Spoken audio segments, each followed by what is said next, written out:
छत्रपति शिवाजी महाराज की जय भवानी।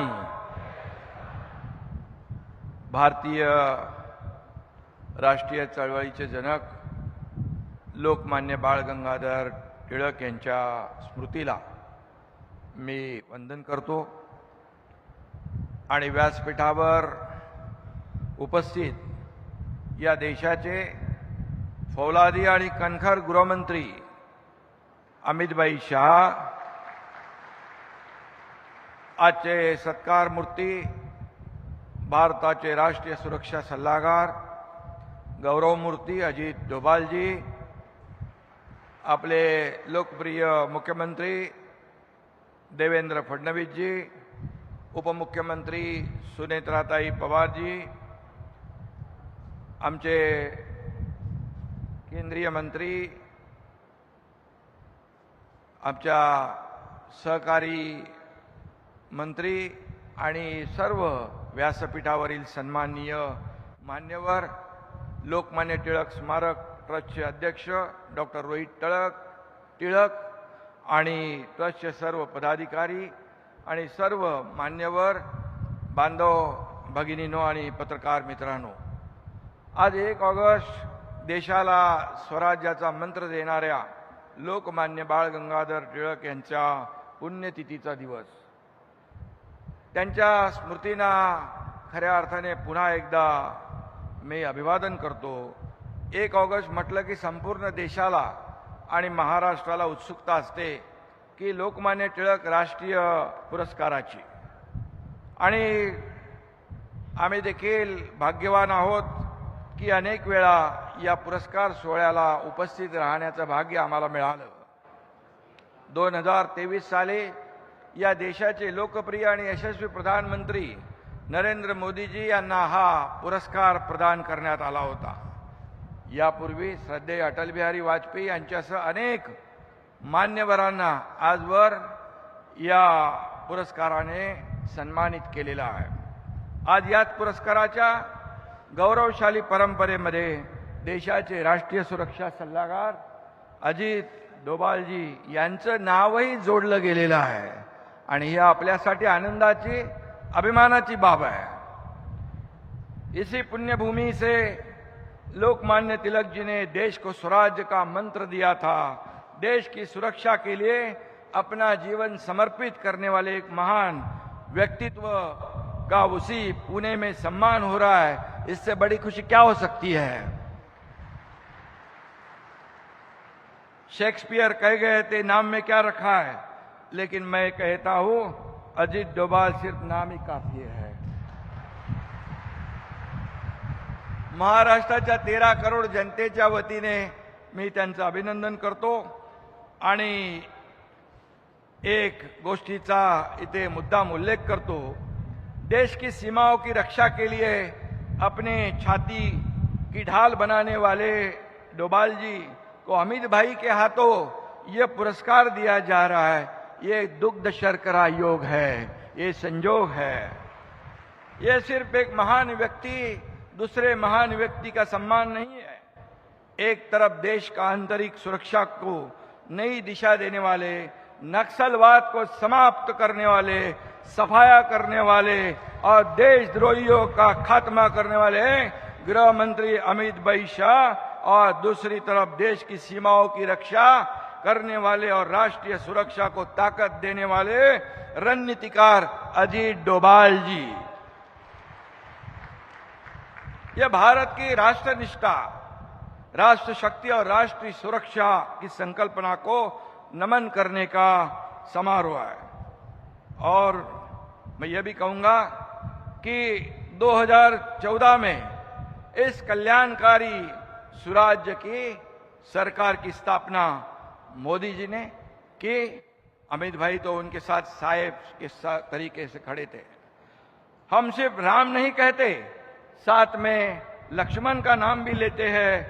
राम लक्ष्मण की जोड़ी कहते हैं। वैसे देश की राष्ट्रप्रेमी जनता आज मोदी शाही कहती है। यह भी हमारे लिए बहुत ही गर्व की बात है। लोकमान्य तिलक जी ने हमें स्वराज का महामंत्र दिया और आज हमारा देश उस स्वराज की सुरक्षा का मंत्र दुनिया को, विश्व को दे रहा है, ये हमारे लिए गौरव की बात है। इस मंत्र की रचना डोभाल साहब ने आदरणीय प्रधानमंत्री और आदरणीय केंद्रीय गृह मंत्री के मार्गदर्शन में कर रहे हैं। लोकमान्य तिलक और अजीत डोभाल जी का दौर तो वैसे अलग अलग है, लेकिन जब हम देश हित और इंटेलिजेंस की बात करते हैं, उस नजरिए से देखते हैं, तो डोभाल जी और लोकमान्य तिलक जी के आदर्शों पर ही चलने वाले एक व्यक्तित्व के रूप में आपको दिखाई पड़ेंगे, जिसका उल्लेख डॉक्टर रोहित जी ने भी किया है। ब्रिटिश साम्राज्य की नींव हिलाने के लिए लोकमान्य तिलक जी ने खुद का एक समांतर काउंटर इंटेलिजेंस नेटवर्क तैयार किया था। तिलक जी के नेटवर्क में ब्रिटिश प्रशासन के अधिकारी, पुलिस और डाक विभाग के कर्मचारी मुखबिर यानी खबरी के रूप में काम करते थे। ब्रिटिश क्या कार्रवाई करने वाली है, इसकी खबर लोकमान्य तिलक जी को पहले ही मिल जाती है, और डोभाल जी और हमारे इंटेलिजेंस एजेंसियों का नेटवर्क भी लोकमान्य तिलक जी के आदर्श पर चला रहे हैं। यह भी हमारे लिए बहुत ही गर्व की बात है।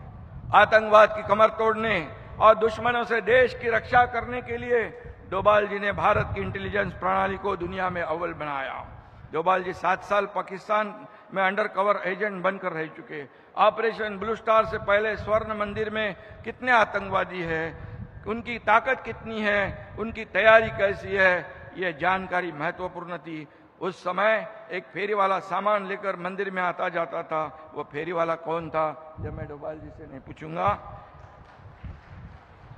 एक अधिकारी तौर पर भी पंजाब में खालिस्तानवादी आंदोलन के खिलाफ लड़ाई में डोभाल जी की भूमिका निर्णायक रही।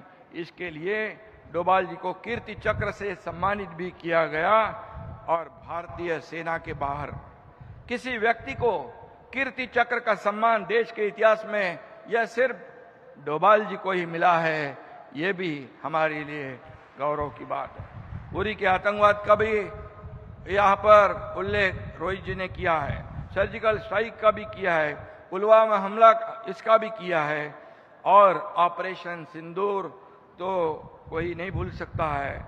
और हमारी सेना ने महज 23 मिनट में पाकिस्तान को घुटनों के बल पर लाने का काम किया है, यह भी हमारे देश के लिए गौरव की बात है।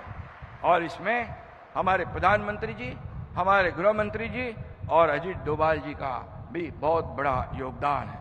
अतुलनीय देश प्रेम, बेहतरीन रणनीतिक कौशल और राष्ट्र रक्षा के लिए किए गए कड़े सटीक फैसले ही डोभाल जी की असली पहचान है। राष्ट्र प्रथम, यही राष्ट्रभक्त डोभाल जी का मिशन है। अजीत डोभाल जी को अक्सर क्या कहने का, अभी रोहित ने तो धुरंधर की बात कही है, जेम्स बॉन्ड, भारत का जेम्स बॉन्ड, अभी जेम्स बॉन्ड का जमाना चला गया है। डोभाल साहब को नए भारत का असली धुरंधर कहे जाना भी उचित होगा। घर में घुस के मारेंगे, सशक्त भारत के इस निर्धार को पूरा करने का साहस दिखाने वाले डोभाल जी पर्दे के नहीं बल्कि असली धुरंधर है। और उनके पीछे चट्टान की तरह खड़े होने वाले हमारे मोदी जी और गृह मंत्री अमित भाई यहाँ पर उपस्थित है। इसीलिए ये सम्मान को 4 चांद लग गए हैं। डोभाल जी के युद्ध के मैदान में सीधे लड़ने वाले सैनिक नहीं, लेकिन उन्हें देखकर एक ही 2 पंक्तियां कहता हूं, सीमाएं सिर्फ नक्शों में नहीं होती, सीमाएं सिर्फ नक्शों में नहीं होती, उन्हें हौसलों से भी महफूज रखा जाता है। ये 2 पंक्तियां ही डोभाल जी का पूरा प्रोफाइल बताती है। और इसलिए 2014 से पहले देश की परिस्थिति हमने देखी है, धमाकों की घटनाओं से कांपता भारत हमने देखा है। 2014 के बाद सुरक्षित भारत भी हमने देखा है। मोदी जी देश को आगे बढ़ा रहे हैं, इसमें डोभाल साहब का भी योगदान है। भारताला युद्ध नको आहे, भारताला शांतता हवी, पण भारतीय स्वराज्याकडे डोळे वटाळून कोणी बघण्याची हिम्मत केली तर त्याचे डोळे त्याच्या हातात काढून देण्याची हिम्मत भारतीय लष्करामध्ये आहे। आणि म्हणून आज भारताची ताकद केवळ आपल्या